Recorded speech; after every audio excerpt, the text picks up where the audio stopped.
Kejadian kemarin hari Minggu guys di aula TNS, entah apa ini masalahnya hingga sampai para PMI ini bertindak sembrono ya, bikin malu saja di negara orang.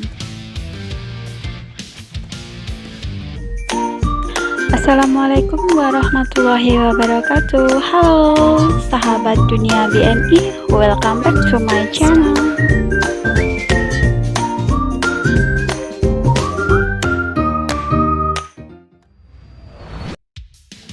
Video ini viral sejak kemarin di sosmed ya teman-teman, terutama di TikTok. Dalam video ini terlihat ada puluhan PMI ya, pekerja migran dari Indonesia ataupun TKI. Mereka ini entah lagi apa yang diributkan ya, aneh-aneh aja di negara orang. Mereka kejar-kejaran, pukul-pukulan, entah lagi ngapain lah ya, mereka ini bikin onar di tempat umum. Kebiasaan tawuran seperti ini, mbok ya janganlah ya dibawa-bawa ke luar negeri. Kejadian kayak gini sangat disayangkan banget ya teman-teman. Apa mereka ini nggak takut kena denda, dideportasi, terus ada hukumannya juga, apalagi saat ini lagi musim pandemi COVID-19. Kalau melanggar protokol kesehatan yang berlaku di Taiwan, nggak main-main loh sanksinya, besar banget, gede banget. Mari teman-teman kita jaga nama baik Indonesia, jangan sampai mencemarkan nama baik pekerja migran Indonesia ya. Hanya beberapa orang yang melakukan kesalahan, bisa saja seluruh PMI yang bekerja di Taiwan itu kena imbasnya juga, ikut menanggung malu juga. Serius guys, hal seperti ini bikin malu Indonesia saja. Boya baik-baik bekerja di negara orang, waktu libur digunakan untuk istirahat, untuk melakukan hal-hal yang berguna, bukannya untuk melakukan hal negatif tawuran seperti ini. Untuk semua teman-teman PMI yang ada di perantauan, untuk kita semua, untuk saya juga ya, semoga untuk kedepannya itu bisa berpikir secara rasional, jangan sampai hal sepele itu mengakibatkan hal yang sangat fatal. Semoga hal seperti ini tidak akan terulang lagi, sangat amat miris.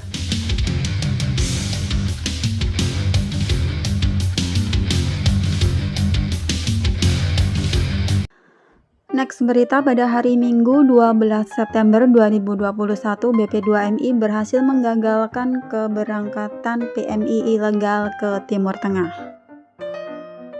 Seperti yang dipost pada akun resmi Bapak Beni Ramdhani, semalam kami berhasil menggagalkan upaya keberangkatan PMI ilegal ke Timur Tengah. Kami sudah bertemu dengan para korban, di mana mereka ini merupakan masyarakat awam yang sebagian besar terhimpit ekonomi dan berharap adanya perbaikan ekonomi dengan bekerja di luar negeri.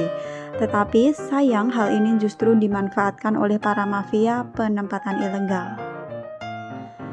Namun kami BP2MI menegaskan bahwa penempatan ilegal bagaimanapun bentuknya tidak dapat dibenarkan. Kami BP2MI akan terus melakukan pencegahan dan mendorong Polri untuk dapat menghukum para pelaku yang secara tega memperjualbelikan anak bangsa kita. Kami berharap semua kasus yang dorong BP2MI ini dapat diproses baik oleh Polri agar memberikan efek jera terhadap para pelaku. Penempatan PMI secara ilegal ini sangat kejam karena mengeksploitasi manusia, sehingga kami berharap semua pelaku kejahatan ini mendapatkan hukuman fisik dan disita semua barang yang berhubungan dengan penempatan ilegal agar tidak terulang lagi dan memberikan efek jera. Saat ditanya oleh Bapak Beni Ramdhani, para CPMI ini mengaku mereka tidak tahu menahu ya kalau keberangkatan mereka ke luar negeri itu akan dilakukan penempatan secara non-prosedural atau ilegal.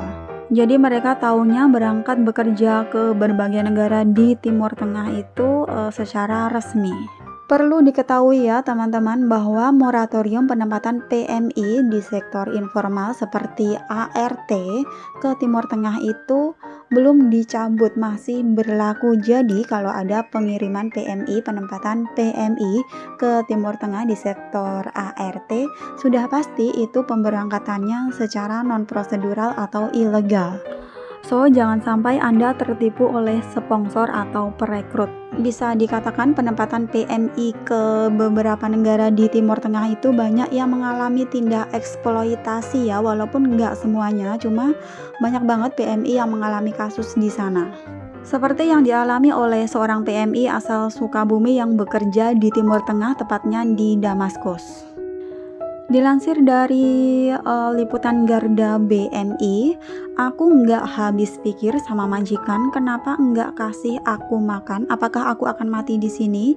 Curhat seorang PMI Suriah asal Sukabumi. Curhatan hati seorang pekerja migran Indonesia atau PMI di Damaskus asal desa Cimahi, Kecamatan Cicantayan, Kabupaten Sukabumi di sebuah grup komunitas TKI membuat orang-orang membacanya akan mengelus dada. Postingan pemilik nama lengkap Heni Apriarina sejak 4 hari lalu mengisahkan getirnya hidup yang dijalani pasca mengadu nasib sebagai PRT di Suriah. Untuk sekedar mengganjal perut, kerap makan sayuran mentah, juga tanpa mendapatkan hak-haknya. Jauh sebelum memposting curhatan hatinya di grup, Heni Apriarina ini beberapa waktu lalu juga sempat bercerita jika dia bekerja pada keluarga yang diakuinya anggota ekstremis, tanpa gaji dan makan serta hilang kontak dengan keluarga yang ada di Indonesia. Untuk berkomunikasi secara sembunyi-sembunyi, perempuan yang merasa dibohongi sponsor tersebut menggunakan ponsel tanpa kartu pemberian warga negara Filipina.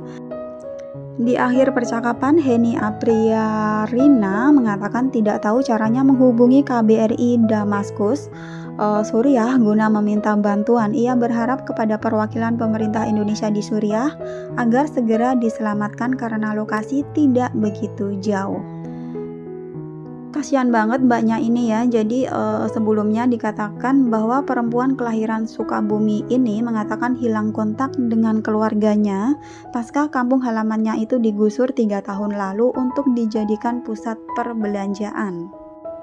Saya merasa kesulitan menghubungi orang tua dan keluarga, nomor kontak mereka sudah tidak aktif. Ayah saya bernama Asep Hidayat dan ibu saya Ibu Suheti. Mohon bantuan sahabat sosial media, mungkin mengenal orang tua saya agar menyampaikan kepada mereka bahwa saya tidak bisa menghubungi keluarga, ucap Mbak Heni via perpesanan.